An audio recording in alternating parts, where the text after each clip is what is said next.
Yes. Have you ever truly stopped to consider something as fundamental as language? Mm, We're not just talking about what we say, but how we say it, why we say it, and what all of that reveals about our own minds. yeah.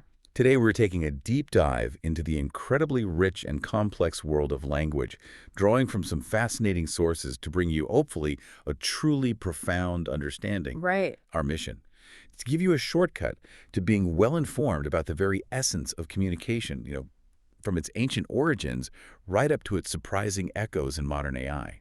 And what's truly compelling about these sources, I think, is how they reveal language not as some static thing, but as a dynamic, living system, Living, yeah. intricately woven into our cognition and society. We'll explore how knowledge is encoded, transmitted, and even how our physical and social realities quite literally shape the words we use. Okay, so let's start right at the very beginning then.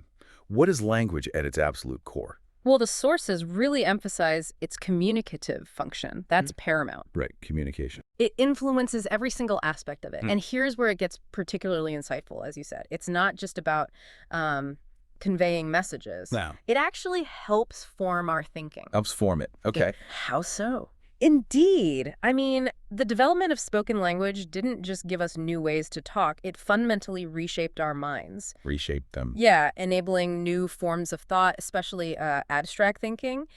This allowed humans to unravel really complex mysteries about the world around them. Wow. Our sources link this to Pavlov's concept of the second signal system, essentially. Words become signals of signals. Signals of signals, like a level up from a basic stimulus response. Exactly. Think of a dog salivating at the sound of a bell because it signals food. Simple signal. Okay. For humans, words are like that bell, but they can signal other words or abstract concepts, building layers of meaning far beyond direct experience. Right, I see. And understanding this historical development is, well, it's crucial for these major questions in general linguistics and philosophy, like that profound connection between language and thought and language and society. And what's great is the authors themselves admit this is kind of a nuggets approach, right? Not covering every single problem. Yeah, they're upfront about that. Which means we're getting the distilled good stuff, the core insights. Precisely. Building on that thought, if language helps form our thinking, how does our brain actually, build that reality using words? Let's dig into the mechanics of how our minds process the world through language. Okay.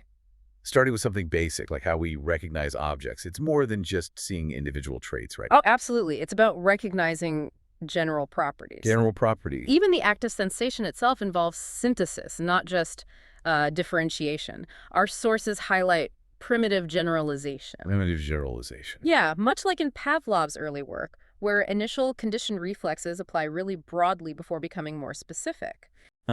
This then evolves into worked out forms of generalization, what Pavlov saw as the brain grouping phenomena together. This leads to what he called the wordless pre-image of concepts. Wordless preimage. So even before words, the brain is grouping things. That's the idea. Our brains are basically, you could say, pre-programmed to generalize. Okay. And that brings us to abstraction. It sounds complicated, but you're saying it's really just our minds ignoring certain things to focus on others. Pretty much. Our sources describe two main types. Go on. First, there's identifying abstraction, where we disregard differences and just zero in on similarities. Okay, finding the common thread. Exactly. Then, isolating or analytical abstraction, which pulls out a single property, like whiteness or hardness, from an object. Got it. But why? Why do we do this? Well, it seems driven by an economy of physiological effort. Economy, like saving mental energy. Precisely. Imagine if your brain remembered every single face, every single tree, every single chair you've ever encountered. Oh, wow. Impossible. You'd probably crash. Sekhanov argued it would be impossible to think effectively. Instead, our memory efficiently registers similar impressions in a complex, generalized way. That mental efficiency makes so much sense. But it also raises a deeper question. If generalization is so key, is thinking only possible with words? Or do nonverbal thoughts play a role too? That's a big debate. Some argue yes, thinking requires words, but others say word-based thinking is just the most, let's say, perfect or developed form. Okay. And even Pavlov, who really emphasized the word's power, still believed images are a vital part of thinking. Right. So what does this mean for how words connect to concepts? Is the word the same as the concept? Ah, that's a crucial point. Some researchers do tend to conflate word meaning and concept. Okay. However, our sources suggest the word's meaning is more like how a concept is realized within a specific language system. Realized. How do you mean? The word, through its sound, expresses the concept. It acts as its out-of-sense form, that's the phrase used, that allows us to fix these abstract regularities in our minds. An out-of-sense form? Like a handle? Kind of. Think of it this way. The word tree isn't a tree itself, obviously, but it's the handle our brain uses to grab the abstract idea of treeness. It's how we pin down those fuzzy generalizations into something concrete we can share and remember efficiently. Okay, I get that. It makes the abstract usable. Exactly. As Marx noted, humans interacting with the world, satisfying needs that actively imprints properties of things in the brain, teaching us to distinguish them. Sechenov described these mental forms arising from both mental and physical analysis as elementary concepts. Okay, so let's unpack this idea of language as a system of signs. When we say the word is a sign, our sources tell us it's actually a bit of a simplification. Yeah, a synecdoche is the term they use. Synecdoche, like saying all hands on deck. Precisely. Where hands clearly means the whole crew, it's using a part to represent a bigger whole. And language does this all the time. Apparently so. And what's compelling here is that the sound of the word is the sign, not necessarily our entire complex mental picture of the object. Just the sound. Yeah, and critics of the sign theory sometimes mistakenly identify the means of knowing the world with the means of communicating about it. They conflate the two. Ah, I see the distinction. There's also a long-standing debate about whether a linguistic sign has two distinct sides, a sound and a meaning, or if they're so intrinsically linked that they're just one unified thing. Like two sides of a coin versus just the coin itself. Sort of, yeah. Some from the London Linguistic School propose they're fundamentally unified. So it's not always a neat one-to-one relationship. I mean, Helmslev's theory, for example. He pushed the idea that a linguistic sign isn't just sound plus meaning, but specifically only those meaning units that are expressed by sound. Right. That's intense. It's a subtle but powerful distinction. It makes you rethink what truly counts as part of a language's sign system. And if we connect this to the bigger picture, it highlights what's called the incongruence between the expression plane and the content plane. Incongruence, meaning they don't line up perfectly. Exactly. In speech, expression is linear and sequential, one word after another. Yep. But the meaning itself isn't necessarily temporal. It doesn't unfold in time in the same way. Gotcha. And while we tend to perceive a word's material form, its sound as sort of transparent, like the sound and meaning just fuse. It feels instant. That material form is actually quite stable. It helps us identify the word over time. It's also argued that a word functions most effectively as a sign primarily within a sentence. Not in isolation. Well, more so when the listener perceives it as conveying information within a context, yeah. Okay. Building on that, what's truly compelling is that language isn't static. Yeah. You said it's living. Definitely not static. It's a constantly evolving organism, always shifting. Always changing. Our sources describe it as a continuous redistribution of semiotic relationships, with new functions overlapping or even replacing old ones. Okay, redistribution. Yeah. Like pieces moving around. Sort of. As Saussure emphasized, no language can resist influences which at every turn disrupt the relationship between the signified and the signifier. The meaning in the word form. Exactly. Think of it as a kind of tug-of-war within language itself. On one side, there's a force that tries to destroy the sign, causing divergence between sound and meaning. Yep.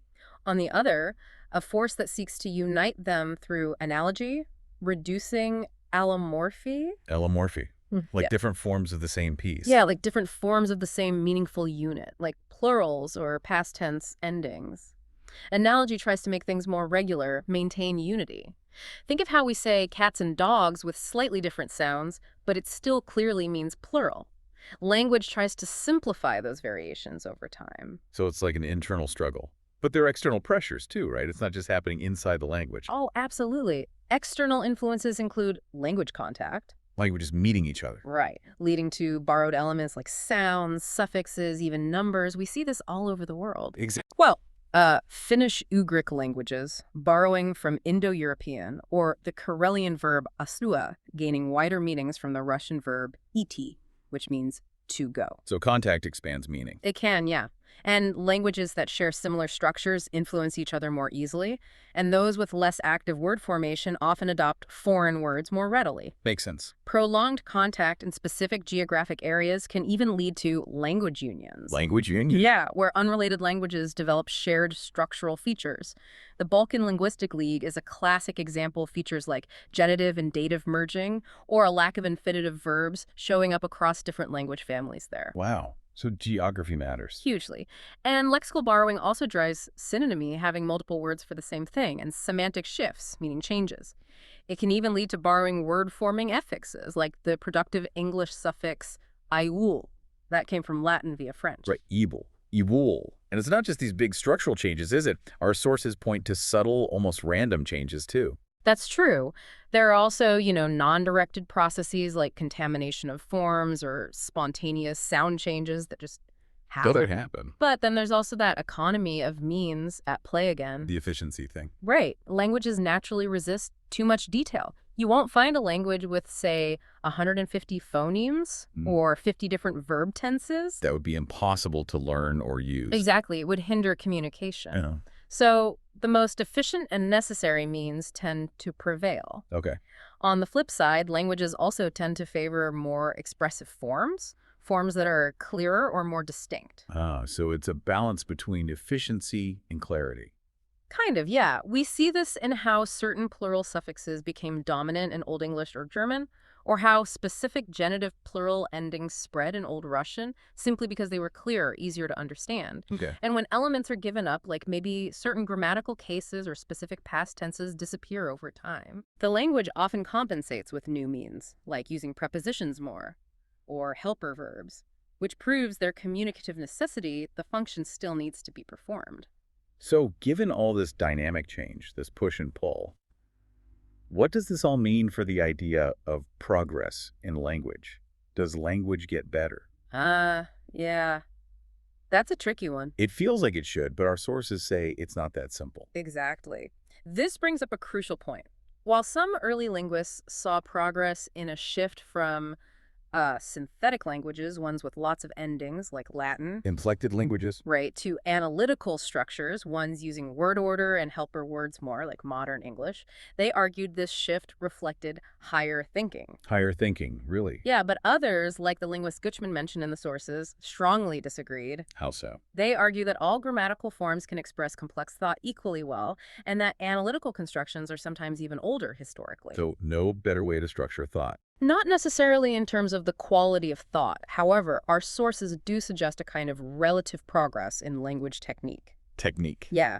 Analytical structures can be technically more perfect, maybe easier to perceive than really overloaded forms with tons of endings. Okay. Easier processing. And shorter words, perhaps due to losing grammatical gender over time, can also be seen as a technical improvement. But this doesn't imply absolute progress in terms of reflecting higher abstract thought. Because the system is dynamic, new analytical forms can eventually become new suffixes, reintroducing complexity. It's cyclical. Okay. Not a straight line. Not necessarily, but we do see a clearer absolute progress in syntax, arguably. Syntax. Sentence structure. Yeah. Old Russian sentence structures, for instance, were often just kind of strung together. Modern languages generally have much more structured and precise ways of showing relationships between clauses subordination. Right. More complex sentences are possible. And words acquire diverse meanings over time. Think of the Greek word graphein. It originally meant to mark or carve. Okay. Now think of all the words derived from it related to writing, drawing, graphics. A huge expansion of meaning. That seems like progress. Okay, so language changes internally and through contact, but it's also deeply, deeply tied to us, to society. Absolutely. Our sources really emphasize this connection. How does that work? Well, language reflects changes in society in a really comprehensive way, perhaps even more so than other social phenomena. More than other things. Wow. Think about how societal differentiation by class, profession, age profoundly impacts language. Okay. This leads to linguistic stratification, like the distinction between dialect, colloquial language and high formal language in German, for example. Different layers of language for different groups? Exactly. Or the rise of specialized terminology as production and science became more complex. Every field develops its own vocabulary. And dialects themselves.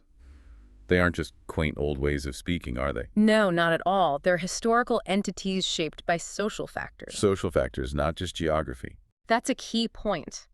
Dialects aren't determined purely by structural linguistic differences, but by sociological criteria like mutual intelligibility, can speakers understand each other, and a shared sense of national consciousness. Oh, okay. While pre-capitalist societies often fostered dialect divergence in capitalism and socialism, national standardized languages tend to displace them. Makes sense, with more communication and centralization. Yeah.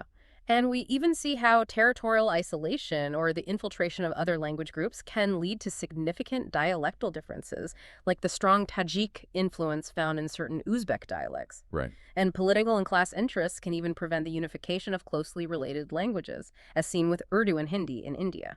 Structurally similar, but different scripts and socio-political contexts keep them distinct. Fascinating. Yeah. This also brings us to jargons and secret languages. It would sound like something out of a spy novel. Huh. Yeah, it is pretty interesting how these groups develop unique linguistic systems. What kinds are there? Well, we have group or corporate jargons like student slang, special terms for faculty, stipends, exams, even cheating. Sure, every school has its own slang. Then there are declassed jargons like criminal argot, which has a really rich vocabulary for its specific world, types of thieves, money, illegal actions, police. A whole coded world. Definitely. And finally, secret languages, used perhaps by traveling traders or specific groups to be incomprehensible to outsiders, How did I do that? often with artificially distorted words or maybe borrowings from other languages used purely for camouflage, like Romani words found in some historical Russian secret languages. So it's not just about identity. It's about practical communication, even hiding things. Exactly, obfuscation, yeah. And these jargon words, can they leak into everyday language? Oh, precisely. Jargon words often find their way into common colloquial speech, especially maybe lower or more informal styles, because they're often very expressive and original. Right, they stand out. And this highlights that individuals aren't limited to just one linguistic system. A person might command professional jargon, maybe criminal argot from past experiences, and student slang, depending on their life. We all code switch to some extent. We do. And whether a term sticks depends. A new term like mountain rescue worker might enter standard language if it fills a need and fits existing word formation rules. Okay. But a jargon term like to get totally fed up while stuck at a fancy resort, if that phrase violated linguistic norms, it might just remain confined to informal styles. Gotcha. And how does the literary language, the standard written form, fit into this whole patchwork? Good question. The literary language is characterized mainly by being superdialectal. Superdialectal, Yeah. meaning above dialects. Yeah, less tied to a specific territory. Historically, it evolved often with courtly life or clerical culture, then later with national development, printing, education. Right. It aims for broader intelligibility, often drawing from various sources, different dialects, maybe older forms, and setting norms or standards, Setting the rules. while codifying them.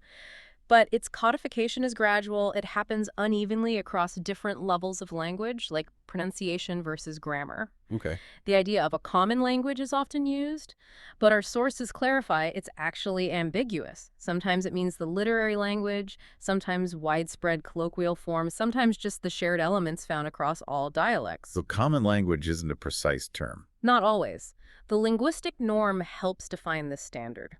It's relatively stable, selective about what it includes, and seen as binding or correct. The grammar rules we learn in school. Kind of, yeah. But here's the kicker. This norm isn't the same as actual everyday usage. How so? Think of it like a grammar textbook. It sets the ideal rules, but in real life, people are always bending or even, breaking those rules in ways that are still perfectly understood. Usage is always broader, more dynamic, More messy. and includes forms that the norm might consider non-traditional or even erroneous, but people use them anyway. Okay, let's take a deep dive now into the human mind itself and how it actually processes language. This is where psycholinguistics comes in, right? Exactly. Studying the amazing psychophysical mechanisms behind our speech. So what have we learned there? Well, this brings up a crucial point. What is it that makes human thinking and feeling qualitatively different from animals? Good question. Wygotsky's groundbreaking idea was that it's mediated. Mediate. Mediated by tools and especially by linguistic signs. Language isn't just an addition to our psyche, it's a constituting element of our consciousness. Wow. A core part of consciousness itself. That's the argument.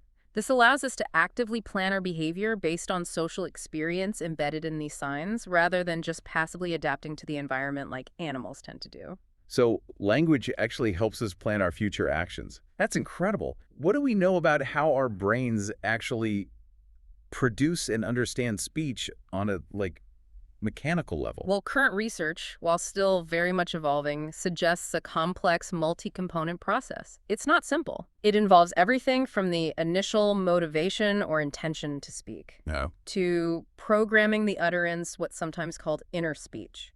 This is where we might form a framework of the message's content using images and abstract schemes, not necessarily full sentences yet. Inner speech. Right. Like thinking before you talk. Sort of, yeah. Then there are complex grammatical and syntactic mechanisms kicking in, word retrieval from our mental lexicon. Finding the right words. And finally, the precise motor programming for articulation, telling your mouth and lungs what to do. Wow, a lot happening fast. Extremely fast. The phonetic aspects, the sounds, are relatively well understood, but the grammatical and especially the semantic mechanisms, how meaning is built, those are still areas of active hypothesis and research. Lots we don't know.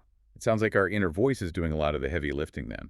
You mentioned inner speech. How exactly does that work, according to Vygotsky? Well, Vygotsky conceived of inner speech as less about perfectly formed sentences and more like a connection of sense contents. Sense contents. Yeah. Like the feeling or gist. Exactly. This is where the feeling or the personal sense of a word takes precedence over its precise dictionary meaning.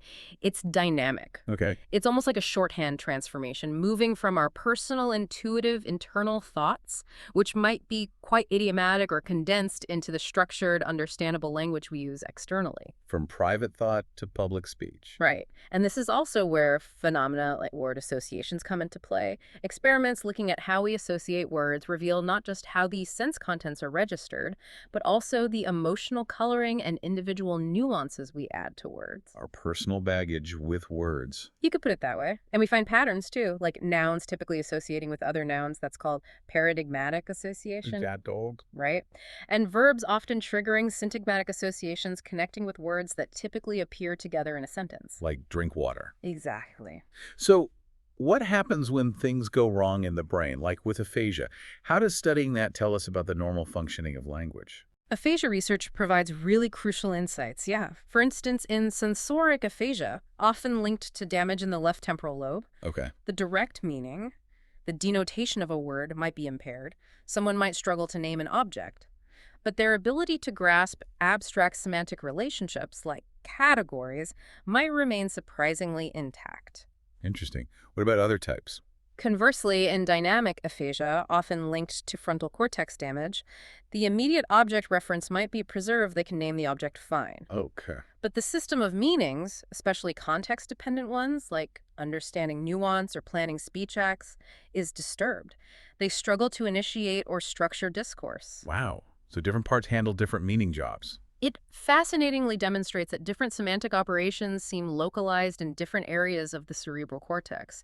And it shows the structure of our subjective semantic system isn't purely abstract logical. How so? Well, experiments showed patients who didn't necessarily associate harp with other string instruments, maybe linking it based on personal experience or sound instead. It suggests a more personal, less strictly logical network of meaning in our heads. Right. And you're saying that psycholinguistics isn't just about taking linguistics models and applying them to psychology, correct? There's a potential pitfall there. Yes, that's a key consideration here.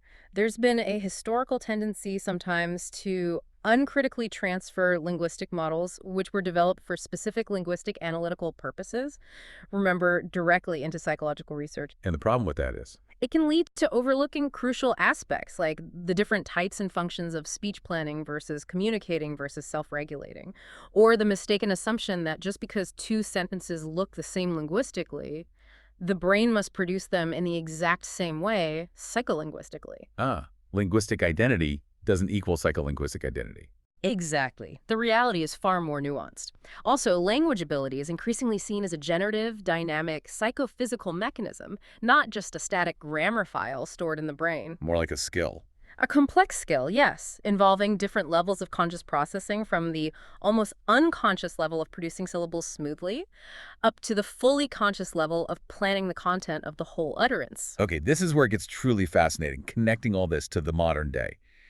Our sources reveal a mind-blowing connection between these principles of natural human language and large language models, LLMs. Yes, what's remarkable here is that the principle of economy that Serebrennikov described for natural languages. Maximizing expression with minimal building blocks. Exactly, like how we use maybe 30-odd letters or 40-odd sounds to form countless words and sentences.